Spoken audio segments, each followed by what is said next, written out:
Bakit tila nasasaktan si Sandra? Pinilig niya ang ulo. Imposibleng nagseselos siya. Walang dapat ipagselos. Wala silang relasyon ng bodyguard.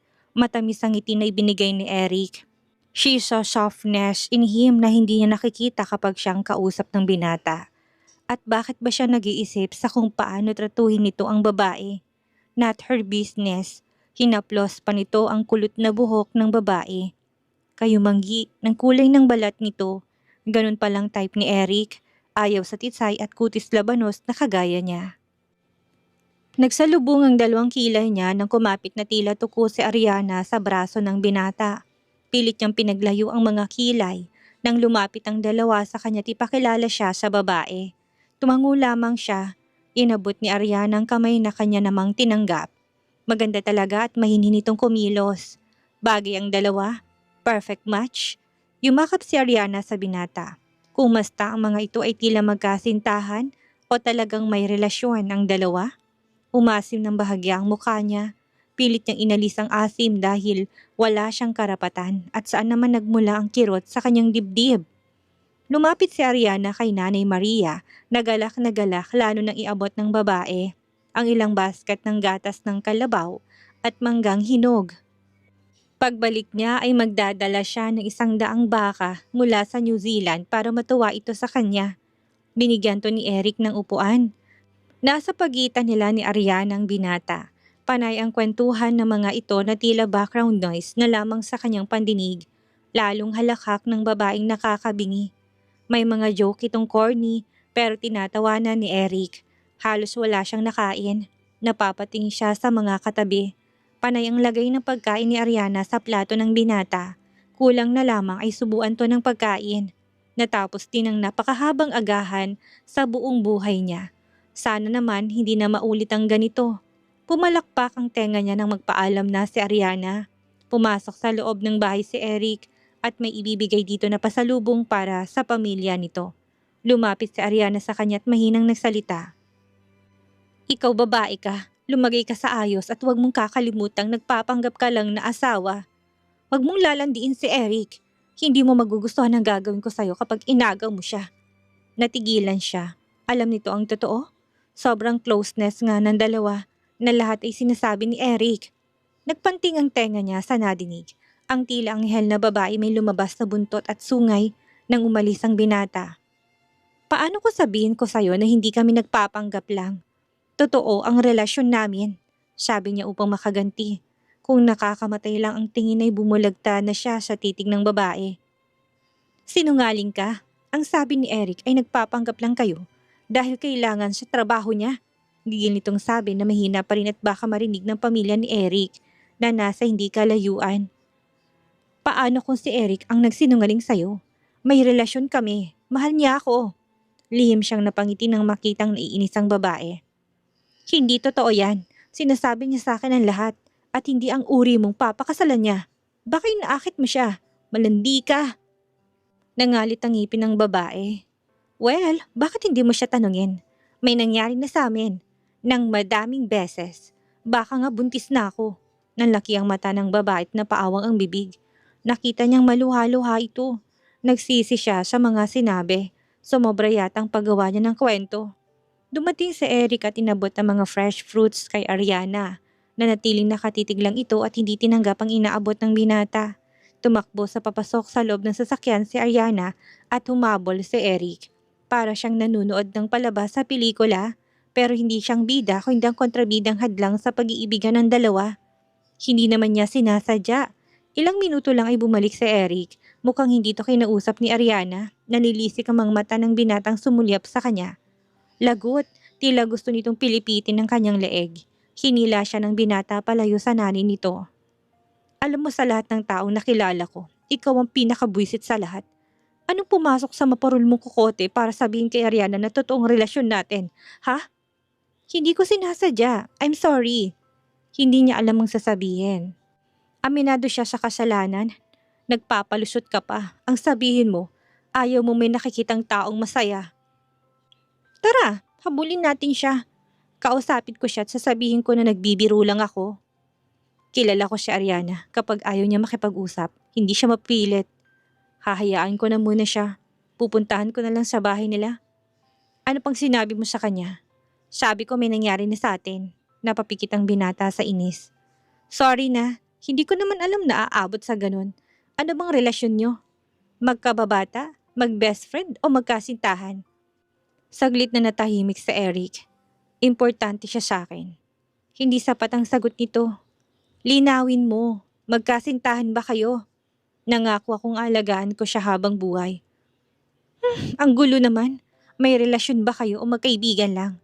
Niligtas niya ako ng mga bata kami. Nalunod ako sa ilog. Sinagip niya ako. Habang buhay akong tatanaw sa kanya at sa pamilya niya ng utang na loob. Natameme siya sa ipinagtapat ng binata. Mahal mo ba siya? Lakas loob niyang tanong. Gusto niyang malaman, ngunit walang sagot mula kay Eric. Baka nanatili na lamang kayo nakatali sa pangako niyo. Dahil magkababata kayo. Minsan, you can outgrow each other.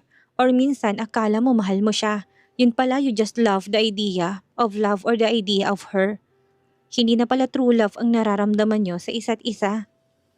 Ang dami mong sinabi. Alam mong galing mo maglaro ng mind games. Ang guluhin ng peace of mind ng ibang tao. Palibasa walang katahimikan ng kalooban mo. Nawalan siya ng kibo, sapul at tagos sa pusong sinabi ni Eric. Kahit pa wala naman siyang masamang intensyon sa mga sinabi niya. Eric, tumulong tayo sa pag-ani ng mga strawberry. Turuan mo rin si Sandra at baka nainip na walang ginagawa. Sabi ni Nanay Maria na mukhang gusto siyang pahirapan. Niyaya siya ng binata. Agad naman siyang sumunod. Teka, may sunblock ka ba? Sunblock? Wala. Hindi ka naman maliligo sa dagat at maaarawan. Malilim sa strawberry orchard. Ano ka ba? Kahit nga nasa loob ng bahay dapat naglalagay ng sunscreen para maprotektahan ng balat. Napaka-arte! Dinig niyang sabi ni Nanay Maria. Kaya napalakad siya kasunod nito. Inobserbahan niyang mga umaani ng strawberry. Madali lang pala. Pipitasin lang. Inabutan siya ni Eric ng basket na lagayan. Pinaliwanag nito kung alin ang dapat niyang pitasin. Pumitas ang binata ng isa at sinubo sa kanya. Hugasan mo muna. Aniya, pinunas nito sa t-shirt at kinagat ang strawberry at binigay sa kanya. Ang may kagat na, kinain niyang kinagatan ito. Para na rin silang nag-kiss na mula ang kanyang muka. Ang tamis naman ng strawberry na may laway ni Eric. Willing siyang magbayad ng mahal para sa ganong klase ng strawberry. Madali sa umpisa, kaso habang tumatagal, tila nirarayuma ang tuhod at masakit ang likod niya. Magpahinga ka na muna. Anang binata na mapansin siya. Nakita niyang ina nito at ilang tauhan na patuloy sa pag-harvest. Hindi siya huminto. Inabutan siya ni Eric ng tubig. Uminom siya. Bakit tila matamis ang lasa ng tubig? Dahil ba bigay ng binata? Parang natanggal ang likod niya sa ngawit sa kalahating araw ng pagpitas ng strawberry. Nakita niya nakapilang mga tauhan. Aba, arawan palang pasweldo. Nakipila siya. Ang dami niyang napitas. Tsak na malaki ang kinita niya. Inabutan siya ng 50 pesos ng nanay ni Eric. Nanay Maria, marami po akong napitas. Bakit po 50 lang? Hilaw pang iba mong napitas. Ang malalaki tinog kinakain mo. Gusto bang ikaltas ko pang mga natapakan mo't napisa? Okay na po, alanganin niyang sabi. Tila ito dragon. Inabot ni Eric ang 500 piso na nakuha nito bilang sahod. Uy, bakit naman may paintriga na to? Teka, bakit mo binigay ang kinita mo? Itago mo para pagpunta natin sa bayan ay may pambili ka ng gusto mo. Bakit siya kinikilig? Para silang mag-asawa ng tunay. May harvest pa ba bukas? Sasama ako at mas gagalingan para mas malaki ang kita. Natatawang umiling lang si Eric. Binuksan niya ang aparador. Puro t-shirts at pants ang mga damit. Ang init pero puro mahaba at maluluwag ang damit ng kapatid ni Eric. May maganda siyang idea. Kumuha siya ng gunting sa kusina. Ginupit niya ang mga t-shirt at ginawa itong crop tops at sleeveless. Pinutulan din niya mga pants at ginawang shorts. Tuwang-tuwa siya sa resulta. Sinukat niya ang mga damit at nasisiyan siyang pinagmasdan ng sarili sa salamin. Litaw ng maliliit niyang bewang at maputing mga legs. Nilugay din niyang kanyang mahaba at maitim na buhok. Natigilan siya at napatitig sa sariling refleksyon. Bakit siya nagpapaganda? Nagpapaganda siya para sa sarili at hindi para sa iba. Sinuklay niyang buhok. Pumasok si Eric. Anong ginawa mo? Anitong nakitang mga nakakalat na tela sa sahig. Pinakita niyang gunting. Pinutulan ko lahat ng damit ko. Ang init kasi. Nagsalubong ang makapal nitong kilay. At anong pumasok sa kokote mo para gawin yan? Bakit? Okay naman ah. Ano yung umikot sa harap ng binata? Anong okay? Litaw ang pusod mo. Kitang-kitang kilikili mo pati punong dibdib. Madaming tauhan lalaki dito sa farm. Gusto mo bang pagpiyastahan? Wala namang ibang tao ngayon. Tayong dalawa lang. Sandra, inaakit mo ba ako? Hindi ka kaakit-akit sa paningin ko. Anong gusto mo? Magsuot ako ng mahabang bestidang bulaklakay na parang halaman ng festival? Sarkastikong sabi niya. At least, disenteng manamit si Ariana. Huwag kang lalabas ng suot mo yan. Wala na, nagupit ko na lahat ng damit. Aniya. Kumuha si Eric ng mga t-shirts at shorts nito at inihagi sa kanya at saka lumabas. Kumuha siya ng isang t-shirt ng binata at inamoy. Ang bango at napangiti siya. Sinaway niyang sarili. Bakit siya napapangiti?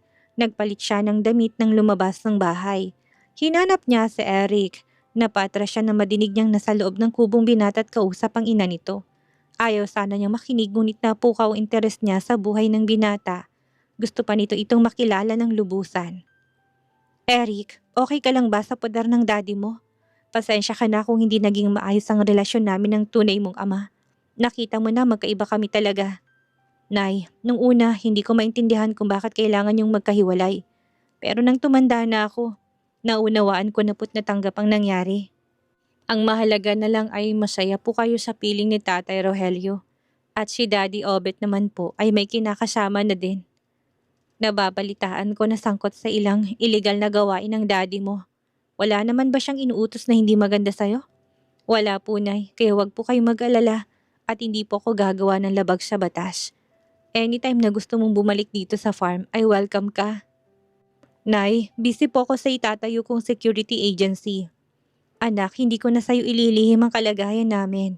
Alam mo naman na naisanla ang malaking lupain natin ng tita Ruby mo. Nangigipit ng pinagsanlaan. Kailangan ko nang matubos ang lupain sa halagang 5 milyon. Baka pwede mo kaming tulungan na lumapit sa daddy mo. May konting ipon ako, Nay. Titingnan ko kung kanino pa ako makakahiram para makumpletong 5 milyon. Anak, may inaalok si Don Amparo. Anong alok ng daddy ni Ariana? Nagkaroon ng katahimikan sa pagitan ng mag-ina. Pakasalan mo si Ariana at tutulungan niya tayo magbayad ng utang. Tutubusin niyang lupang nakasanla. Hindi naman mahirap para sa'yo dahil kilala mo naman si Ariana. Napakapit siya sa haligi ng kubo. Bakit tutol siya? Kaya niyang maibigay kahit na ilang bilyon, wag lang magpakasal si Eric. Hindi siya makakapayag. Kaso tsak na nakarating na sa pamilya ni Ariana na may inuwi kang babae dito sa bahay natin. Ano bang nakita mo sa kanya, anak? Hihilahin ka lang niya pababa. Si Ariana ang piliin mo. Huwag mong kakalimutan na niligtas niya ang buhay mo noon. Lahat ng tao sa lugar natin ay inaasahan ng ingranding kasal ninyo ni Ariana. Ani Nanay Maria na nagdinig ni Sandra.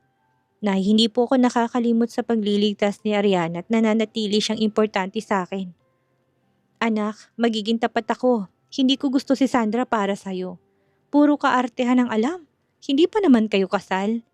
Nay, titignan ko munang magagawa ko para makalikom ng 5 milyon. Hindi solusyon ang magpakasal ako sa ibang babae.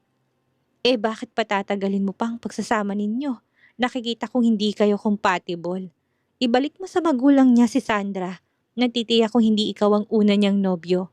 Baka nakarami na siya bago ka. Natitiyak kong ginagamit ka lang niya. Umusok ang ilong ni Sandra sa nadinig. Mata pobreng wala sa lugar si Nanay Maria. Pero dahil nanay siya ni Eric, papalagpasin niya ito. Nag-isip siya ng paraan kung paano to matutulungan. Barya lang ang 5 milyon sa kanya. Huwag lang magpakasal kay Ariana si Eric. Sandra, sumama ka sa akin sa bayan. Tawagan mong daddy mo. May ilang tao din akong tatawagan, sabi ni Eric. Okay, aniya tinali ang buhok. Suot niya ang t-shirt ni Eric. Excited siyang mamasyal kasamang binata. Nagulat pa siya nang sa motor sila sasakay. Inabot ng binatang isang helmet sa kanya. Pagkaupo sa likod ni Eric ay kagad siyang kumapit dito at yumakap. May hawakan sa gilid. Hindi mo kailangang yumakap sa akin. Nasungit na sabi nito. Ang alam ng mga taga dito, mag-asawa tayo. Anong masama kung kumapit ako sa bewang mo? Hindi sanay sa ganyang tanawin ng mga tao dito. Wala akong pakialam, basta ayokong mahulog, kaya ako kakapit sa'yo. Ani ang masinipitan ang kapit sa bewang ng binata. Pinasibad ni Eric ang motor. Ang sarap sa pakiramdam na nailabas siya ng bahay. Date ba ang tawag sa gagawin nila? Malaki din ang palengke sa lugar. Eric, bibili ako ng damit ha. Dinala kong perang binigay mo. Bakit pa? Hindi ka naman magtatagal sa amin. Ngunit hindi niya ito pinansin. Pumasok siya sa isang tindahan ng damit. Namili siya ng matinong dress, blouse at skirt. Kaso kulang ang 550 pesos niya. Kaya binalik niya ang ibang damit. Ngayon lang nangyari sa kanya to. Dati dampot lang siya ng dampot at hindi tumitingin sa presyo. May kausap sa telepono sa hindi kalayuan si Eric. Kinuha niya ang cellphone na tinawagan ng sekretary ng ama upang hanapin ang may-ari ng lupang pinagsanlaan ng lupa nila ni Eric. Sinabihan niya itong bilihin ng property. Pabalik ng binata kaya tinapos niya na ang call. Tinawagan naman niya ang ama, ngunit hindi ito sumasagot. Kinain ng kaba ang dibdib. Baka may nangyari na hindi maganda dito. Nasa important meeting daw si Don Eduardo, sabi ng sekretary niya. Wrong timing tayo. Balik na lang tayo sa ibang araw. Na walang pangamba niya, ngunit gusto niyang makausap ang ama upang magpasundo na siya. Huminga siya ng malalim. May nakita siyang nagtitinda ng ice cream. Bigla siyang nag-crave, kaso 10 piso na lang ang pera niya. Hinila niya si Eric.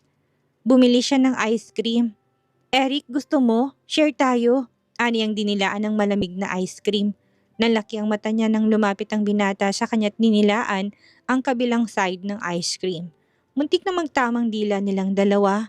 Mainit yatang masyadong mga dila nila, kaya natunaw kaagad ang sorbetes. Binilisan niya ang pagkain ng ice cream at binigay sa binatang mga lahati na tinanggap naman ito. Itong sorbetes ni Manong ang the best sa lahat ng ice cream na natikman niya. Kumagat lang si Eric at ibinalik sa kanya ang ice cream. Medyo malakas ang hangin, masaya siyang naglalakad sa palengke, kasama ng binata. May masarap na pansit dito. Gusto mong tikman? Anang binata, tumango siya. Pumasok sila sa isang kainan. Maliit lamang, ngunit madaming kumakain.